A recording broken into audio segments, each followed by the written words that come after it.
Never before have so many ships gathered in peacetime for a royal review. But tonight, in the Solent, they're commemorating the 200th anniversary of the Battle of Trafalgar and the death of Britain's greatest naval hero. It was Lord Nelson who defeated the combined navies of France and Spain, and those countries are represented at tonight's event. Gavin Hewitt has this report from Southsea. This evening, out on the Solent, 14 tall ships moved into position to reenact scenes from one of the Royal Navy's greatest battles. Over 250,000 people lined the shores of the Solent to see played out a pageant of history. Weigh anchor! Lively on the capstan there! Nelson was victorious, the French were beaten, Napoleon denied, and the sea routes opened to make way for the British Empire. All facts of history, but this was a very bloody battle. But from the start of what has been an extraordinary day, there has not been a trace of jingoism. Mid-morning, and the Queen arrived to review the fleet for the first time in nearly 30 years. She was piped aboard the Arctic survey vessel HMS Endurance. She headed out into the Solent, ahead of her long lines of battleship grey. All along the shoreline, people had seized vantage points. Children had been given time off school. I've brought my family down for us to see the whole occasion, something we might never see again. The Queen's ship sailed past warships from 35 countries. As she passed, sailors lined the decks and raised their caps. This was HMS Ocean, a British helicopter carrier. The Queen watched and waved back enthusiastically. Back on deck, sailors formed a pattern to read Trafalgar 200. It's been really one of the highlights of my life. I was here in 77, 28 years ago, as a midshipman, and now I'm lucky enough to be the senior captain afloat today. It was like this on vessel after vessel. These were Japanese sailors. And on some ships they held their hats at arm's length and made a circular salute. Others stood in the rigging of the tall ships. The tradition of reviewing the ships goes back to the days when the monarch funded the Navy and wanted to see what was being done with her money. Behind the Queen's ship came the reviewing column. Other royal family members, like Prince Charles and Camilla, were on board some of the following ships.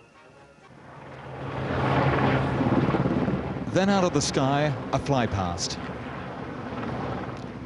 Harriers and Sea Harriers, and maritime patrol aircraft. For many of the people, this was a celebration of British history. Late afternoon, the skies darkened and the rains came, and the vast crowds took shelter where they could, but few of them left. It's quite good fun, actually. The fun has actually added to the excitement. So it's been absolutely fantastic, just apart from the rain that's just started now.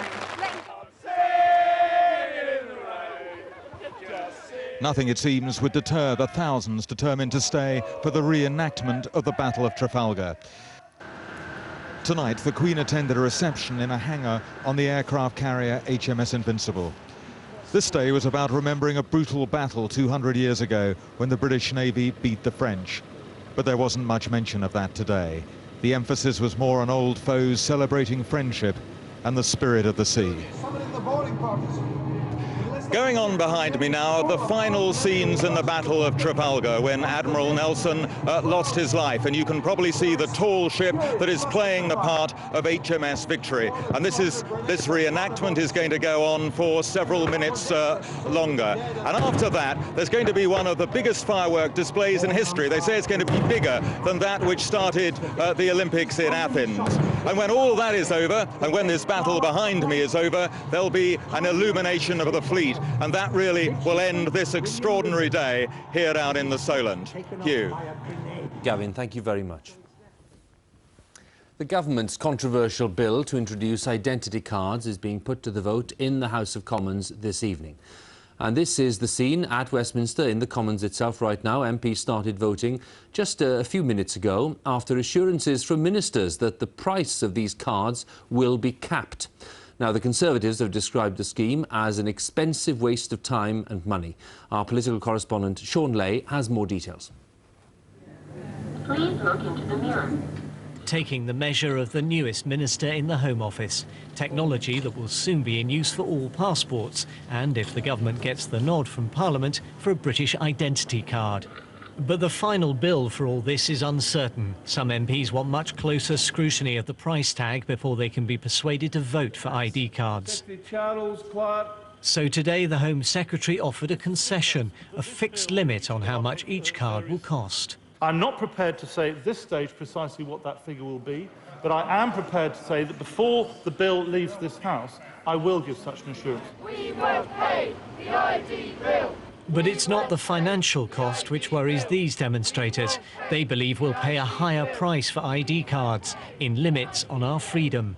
That argument was echoed inside the Commons by the Conservatives. The Home Secretary's proposals represent a fundamental shift in the balance of power between the citizen and the state. They're not just excessive, they're also expensive. They're not just illiberal, they're also impractical. They're not just unnecessary, they're also unworkable. Mr Clark said the cards were no threat to civil liberties. Rather, they would give more protection to the citizen. That the ID card system is in fact a bulwark against the surveillance society, the Big Brother society, and not a further contribution to it. But the Liberal Democrats accused the government of repeatedly changing its argument.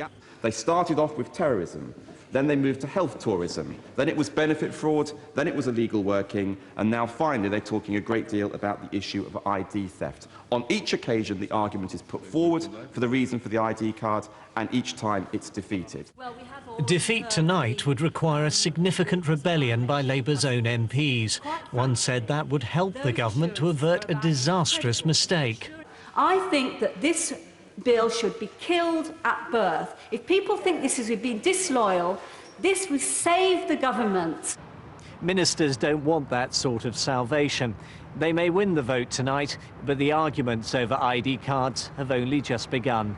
Sean Lay, BBC News, Westminster. Well, let's talk to Andrew Marr, political editor. He's been watching the debate and joins us now. Andrew, what's at stake now, given what's happened during the day?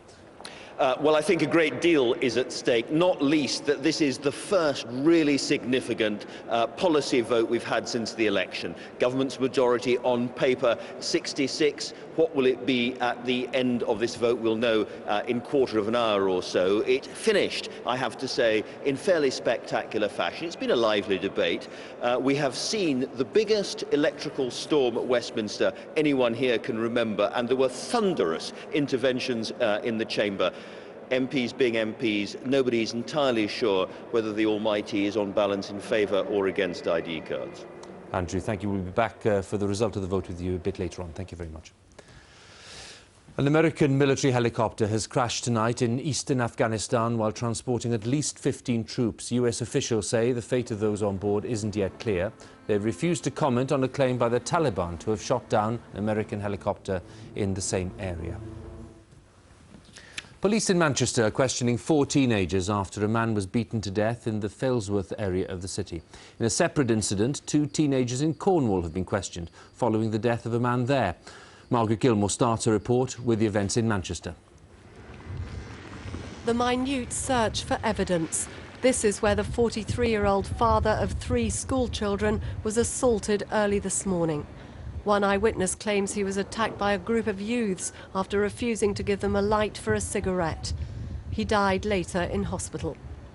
The police officers started immediate investigations, and within a matter of a few minutes they arrested 4 people who were in the area, 2 of them being teenage young girls and 2 of them being teenage young men. In a separate incident, 300 miles away in Cornwall, teenagers are being blamed for the collapse and death of another man. A group had allegedly harassed him and pelted his home with eggs several times, and he'd given chase. Terry Barrett died of a brain hemorrhage shortly afterwards. Terry didn't want any aggravation from them kids. I think all he wanted to do was just, like, go home and get out of our face, you know. But as I say, legally, you know, they can come and do that. My husband is now in a morgue, dead, and I've got 5 children without a father. 2 teenagers have been questioned on suspicion of criminal damage in a fray. Neighbours say some local teenagers are out of control and blame parents. They let 14, 15-year-olds running up and down causing riot. I mean, if I had done that when I was younger, come on, my legs would have been red raw when mother and father would have got hold of me and, you know, sorted me out, sort of thing, you know. But criminologists warn teenagers shouldn't be demonised because of the extreme actions of a few, often in areas with particular problems. This research also shows these areas are concentrated to a few areas of our country, specifically run-down, multiply deprived inner-city areas. And we cannot generalise from that to say that the situation is common to the country as a whole, or it's a problem of youth. Violent crime is up and antisocial behaviour by groups of teenagers seems more visible.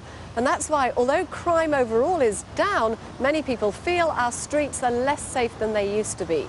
And although tragic incidents like the 2 investigated to date remain the exception, they will compound that fear of crime. Margaret Gilmore, BBC News, West London. And still to come on tonight's programme. A surprise gesture of reconciliation by the Emperor of Japan. And how the secrets of the sun could help find a new source of clean energy. Emperor Akihito has become the first Japanese monarch to visit a Second World War battlefield outside Japan. In what's being seen as a gesture of reconciliation, he made a surprise trip to a Korean memorial on the island of Saipan, scene of one of the bloodiest battles of the war. 43,000 Japanese troops and 12,000 civilians died after being ordered to fight to the death in the battle in 1944. Some 5,000 American soldiers also lost their lives. Jonathan Head sent this report from Saipan. At 82 years old, it's a tough climb for Shiro Shimoda, but there's something he badly wants to do.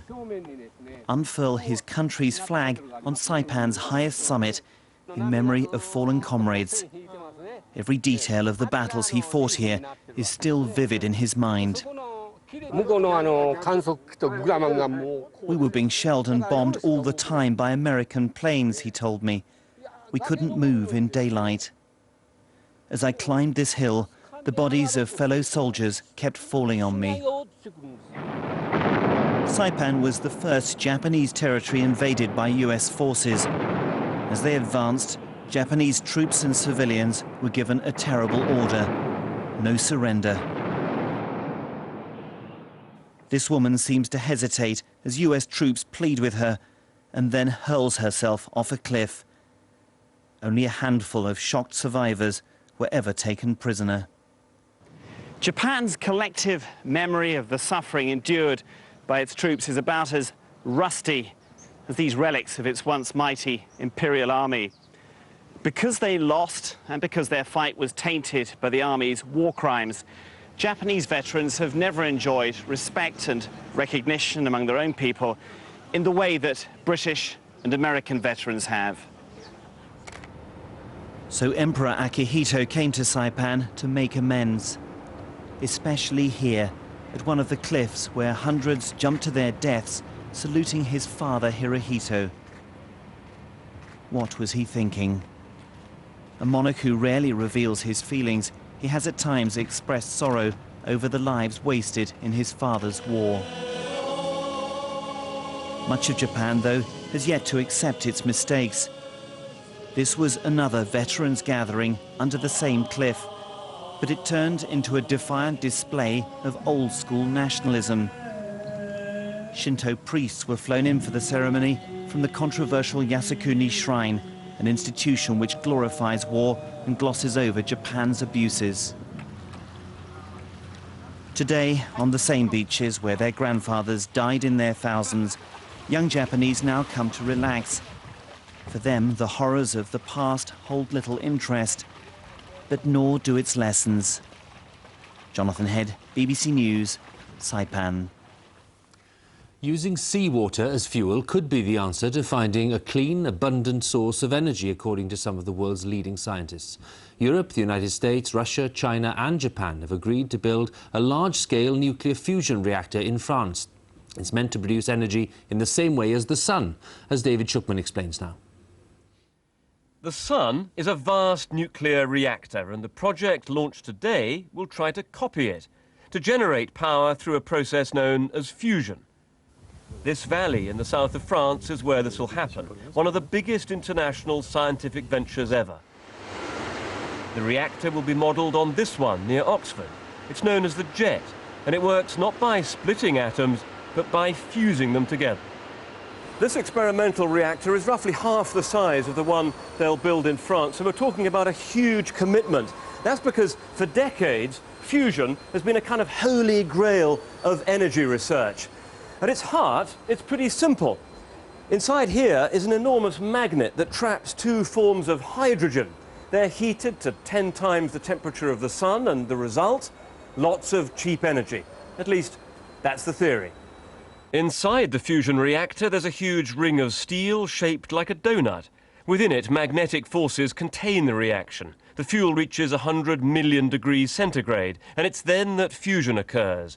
Atoms, some derived from seawater, fuse together. This gives off energy, and here's the benefit, only a few byproducts as waste.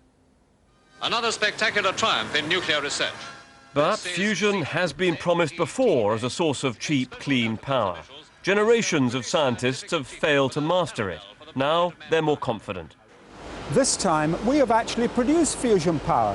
We can compare the performance of results of machines half the size of this with this, and from that we can figure out how a machine twice as big as this, that's ITER, will work, and that gives us great confidence that it will work as we expect. The world's biggest scientific powers are behind this project, and today in Moscow, as they launched it, there were high hopes.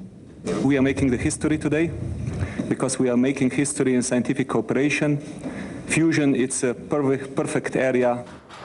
The goal is abundant, sustainable energy. But is this the best approach? Environmentalists say no. We could spend hundreds of millions, if not billions of pounds, on trying to find a technology that may never deliver a kilowatt of electricity. We should be investing our money in a technology we know will deliver renewables and energy efficiency. So, this £6 billion international project, is it a bold initiative or a high-tech gamble? We'll have to wait at least a decade to find out. David Schuckman, BBC News. Just getting news from the House of Commons on that vote tonight on identity cards. So let's join Andrew Marr once again at the Palace of Westminster. Andrew, what's the news? Well, the government have won that crucial vote, Hugh, 314 to 283. That's a majority of 31, less than half their paper majority, and they've had Ian Paisley's Democratic Unionists mostly voting with them. So they've come through all right, but I have to say they won't be happy with this. I think a lot of people here expect that this ID cards bill, as we get further into the details, it goes to the Lords and come back, is going to be in more trouble, not less. Andrew, thank you very much for that update. And let's have more now on tonight's commemoration of the Battle of Trafalgar in the Solent, because in the past few minutes a massive firework display has started there, one of the biggest ever seen. So let's join Gavin Hewitt once again. Well, as you can see and probably hear, Hugh, this enormous firework display has started lighting up the whole fleet and all the small ships and boats extending right across the Solent. But even whilst this firework display is going on, the crowds are still hearing about the last moments of the Battle of Trafalgar, when 27 British ships defeated a much larger French and Spanish fleet. But of course, they're not hearing about the French and the British, they're hearing about reds and blues because of sensitivities about not wishing to offend anyone. But they are seeing here an extraordinary firework display, 10,000 fireworks fired from 35 pontoons. And this is due to go on, I think, for another 10 or 15 minutes. Hugh, back to you. Gavin Hewitt, thank you very much. And there's continuing coverage of events on the Solent for you over on BBC News 24 right now. Some more news. The man convicted of raping and murdering the schoolgirl Caroline Dickinson in Brittany 9 years ago has lost his appeal. The court in the town of Saint-Brieuc upheld the 30-year sentence imposed on Francisco Arce Montes at his trial last year and recommended that he serve at least 20 years. The late Pope John Paul II is to be fast-tracked towards sainthood. A tribunal was sworn in today in Rome to consider his case in what's been described as the fastest opening of a beatification procedure in modern history. The tribunal will now have to prove that the late pontiff, who died 3 months ago, led a holy life and to look for evidence of 2 miracles. Normally, the process can only begin 5 years after death, but Pope Benedict has made a special ruling to speed things up. Tennis now, and at Wimbledon, it's been women's quarter-finals day. The defending champion, Maria Sharapova, is through to Thursday's semi-final, where she'll be meeting the former champion, Venus Williams. And top seed Lindsay Davenport will meet the French number 3 seed, Amélie Mauresmo. Here's Kevin Geary. With all her interests in fine arts and crafts, some have questioned Venus Williams' commitment to tennis. Her response against Mary Pierce today was a first set forged in the smithy, and it was her poor opponent who took the hammering. The weight of shot was immense and the accuracy unerring. Play game, Miss Williams. For the mere 21 minutes it took her to win its 6th love, Venus was playing tennis from another planet. But the second set brought an unexpected transformation. There was no let-up in Williams' hitting, but Pierce now found the precision and spirit to combat it. Oh, yes. Here was a classic confrontation. Pierce's artistry, the counterpoint to Williams' might, and it went to a tiebreak. The Frenchwoman might several times have won it, but in the end, her opponent's power was just too much.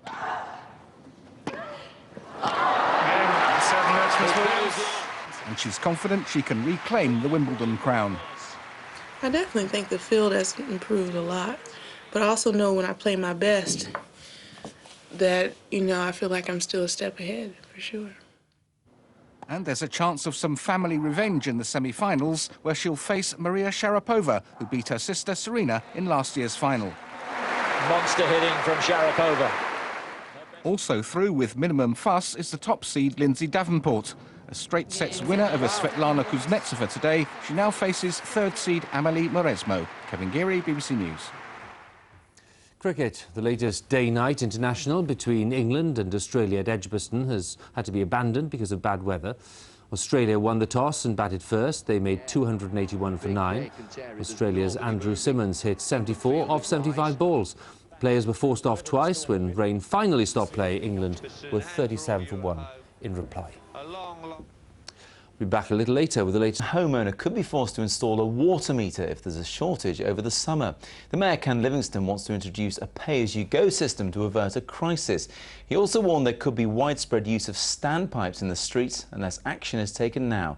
Here's our political editor, Tim Donovan. At the rear of this South London art gallery, this isn't someone being absent-minded. It's part of the exhibition, a tap to be left running for the next year to highlight, so says the artist, the amount of water we waste. I'm not wasting water, this is art. It's the other people that are wasting the water. But you are yourself wasting this water in the course of making this point? No, I'm not. It's art. It's an art performance event. Look here, it looks fantastic. Yvonne Wake doesn't agree with the Mayor when it comes to vegetables. She keeps the tap running. Vegetables today are full of